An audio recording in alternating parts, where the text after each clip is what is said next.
அல்லாஹுடைய இந்த பூமியிலே நாம் வணங்கி வழிபடுவதற்காக வேண்டி முதலில் எழுப்பப்பட்ட ஆலயம் அல்லாஹுடைய இறை இல்லமாம் காபத்துல்லாவாக இருக்கிறது.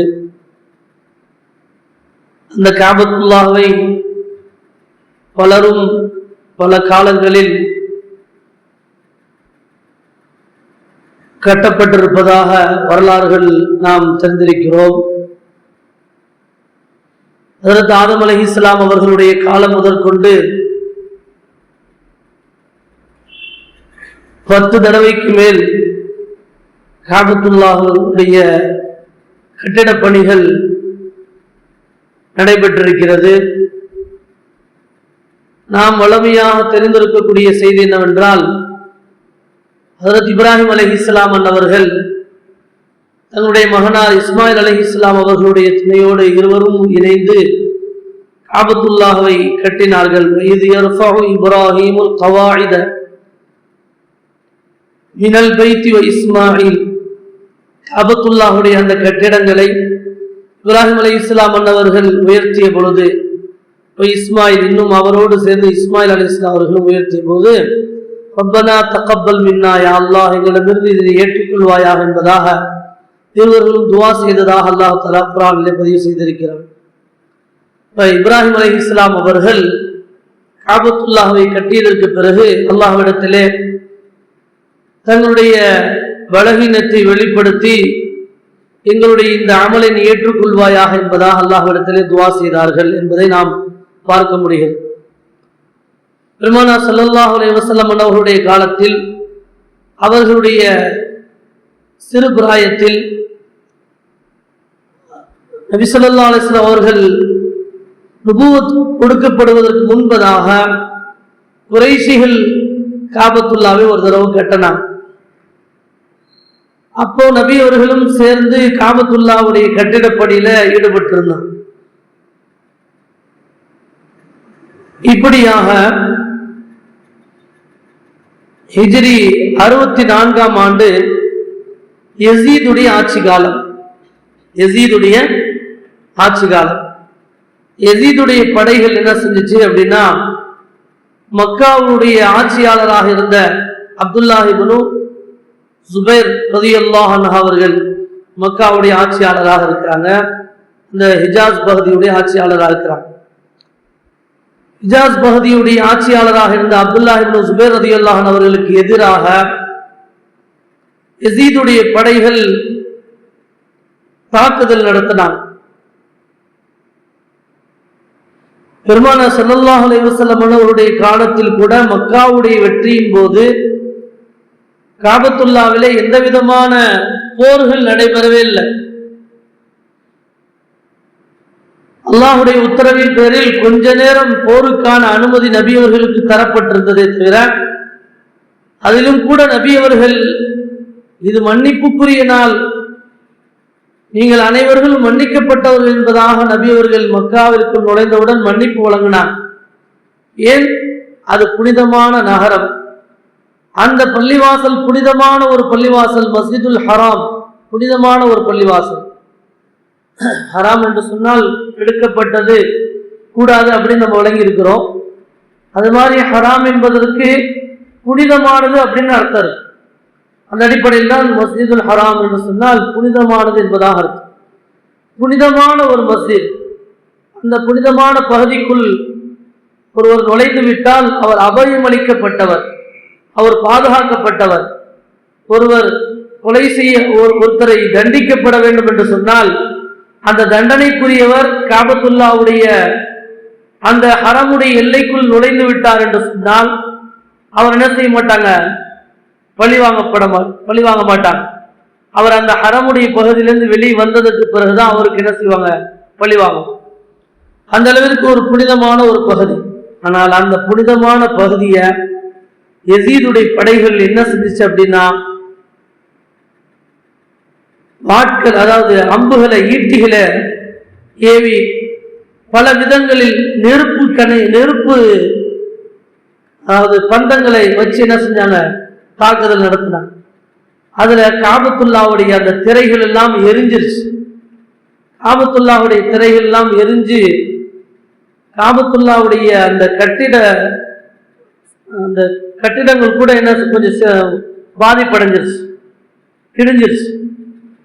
அப்துல்லாஹ் இப்னு சுபைர் ரலியல்லாஹு அன்ஹு அவர்கள் என்ன செய்யறாங்க, காபத்துல்லாஹுடைய கட்டிடத்தை கட்டி எழுப்பணும் என்பதாக முடிவெடுக்கிறாங்க. அப்துல்லாஹ் இப்னு சுபைர் ரலியல்லாஹு அன்ஹு அவர்கள் காபத்துல்லாவை எப்படி கட்டினாங்க அப்படின்னா, பெருமானார் ஸல்லல்லாஹு அலைஹி வஸல்லம் அவர்கள் ஒரு தடவை தங்களுடைய விருப்பத்தை வெளிப்படுத்தி இருந்தாங்க. காபத்துல்லாவை ஒட்டி ஒரு வளைவு ஒரு பகுதி இருக்கும், அந்த பகுதிக்கு ஹத்தீம் சொல்லுவாங்க. நபி அவர்களுடைய குறைஷிகள் காலத்தில் கட்டப்படும் போது காபத்துல்லாவுடைய அந்த கட்டிட பணி பரிசுத்தமான, எந்த விதமான ஹராமான வழியிலே சம்பாதிக்கப்பட்ட பணம் இல்லாம ஹலாலான வழியிலே சம்பாதிக்கப்பட்ட, சரியான முறையிலே சம்பாதிக்கப்பட்ட பணத்தை கொண்டு கட்டப்பட வேண்டும் என்ற அடிப்படையில் கட்டப்பட்டதனால் அந்த காபத்துல்லாஹுடைய பகுதி காசு இல்லாததுனால, குறைவான தொகை இருந்ததுனால சிறிய அளவுல கட்டப்பட்டுச்சு. அந்த ஹத்தீமுடைய பகுதியும் காபத்துல்லாவுக்கு உள்ள சம்பந்தப்பட்ட இடம். பணம் பற்றாக்குறையின் காரணமாக அந்த இடம் என்ன செஞ்சிச்சு, அந்த இடத்தை கட்டாம விடுபட்டிருக்குது. என்னிடத்துல பணம் இருந்தால் அதை மறுபடியும் கட்ட வேண்டிய சந்தர்ப்பம் ஏற்பட்டால் நான் அதை ஹத்தீமுடைய பகுதியும் சேர்த்து நான் என்ன செய்வேன், கட்டுவேன் என்பதாக நபி அவர்கள் விரும்பினார். அது மட்டும் இல்லாமல் அப்துல்லாஹ் இப்னு சுபைர் ரலியல்லாஹு அன்ஹு அவர்கள் நபி அவர்களுடைய அந்த விருப்பத்தை நிறைவேற்றும் விதமாக இந்த சமயத்தில் என்ன செஞ்சாங்கன்னா, ஹிஜ்ரி 64ஆம் ஆண்டு காபத்துல்லாஹுடைய பகுதியில கட்ட ஆரம்பிக்கிறாங்க. நபி அவர்கள் எப்படி விரும்பினாங்களோ அது மாதிரி அந்த ஹத்தீமுடைய பகுதியும் சேர்த்துதான் என்ன செய்றாங்க, மொத்தமா சேர்த்து கட்டுறாங்க. மொத்தமா சேர்த்து கட்டுறதோடு மட்டும் இல்லாம காபத்துல்லாவுடைய அந்த வாசல், நுழையக்கூடிய வாசல் இப்ப எப்படி இருக்கு, உயரமா இருக்கு. அந்த வாசலை தரையை ஒட்டிய நிலைமையில கீழிருந்து வாசல் இருக்கிற மாதிரி அப்துல்லாஹ் இப்னு சுபைர் ரலியல்லாஹு அன்ஹு அவர்கள் கட்டுறார். அதே மாதிரி இலகுவாக அந்த உள்ளார வாசல்ல யார் வேணா உள்ள போகலாம் என்ற அடிப்படையில கீழே இறக்கி கட்டுறாங்க. அப்படி உள்ள போற மாதிரி இல்லாம எதிர் திசையில, அந்த கதவுக்கு நேர் எதிர் திசையில உள்ள சுவர்லையும் இன்னொரு நுழைவாயில கதவை என்ன செய்யறாங்க, அப்துல்லாஹ் இப்னு சுபைர் ரலியல்லாஹு ஏற்படுத்துறாங்க. இப்படி நுழையக்கூடியவர் அந்த வாசல் வழியா வந்துடுவார். நிறைய கூட்டம் வரும்போது எந்த இடையூறு இல்லாமல் இலகுவாக காபத்துல்லாவுக்குள்ளாரே போயிட்டு வரக்கூடிய ஒரு வழிகளை ஏற்படுத்தி நபி அவர்கள் விருப்பத்தின் அடிப்படையில இந்த ஹத்தீமுடைய பகுதியும் சேர்த்து அப்துல்லாஹ் இப்னு சுபைர் ரலியல்லாஹு அன்ஹு என்ன செஞ்சாங்க, காபத்துல்லாவை கட்டினாங்க. அது ஹிஜ்ரி 64ஆம் ஆண்டிலிருந்து ஹிஜ்ரி 65ஆம் ஆண்டு வரைக்கும் ஒரு வருட காலம் அந்த காபத்துல்லாஹுடைய கட்டிட பணிகள் கட்டி முடிக்கப்பட்டுச்சு.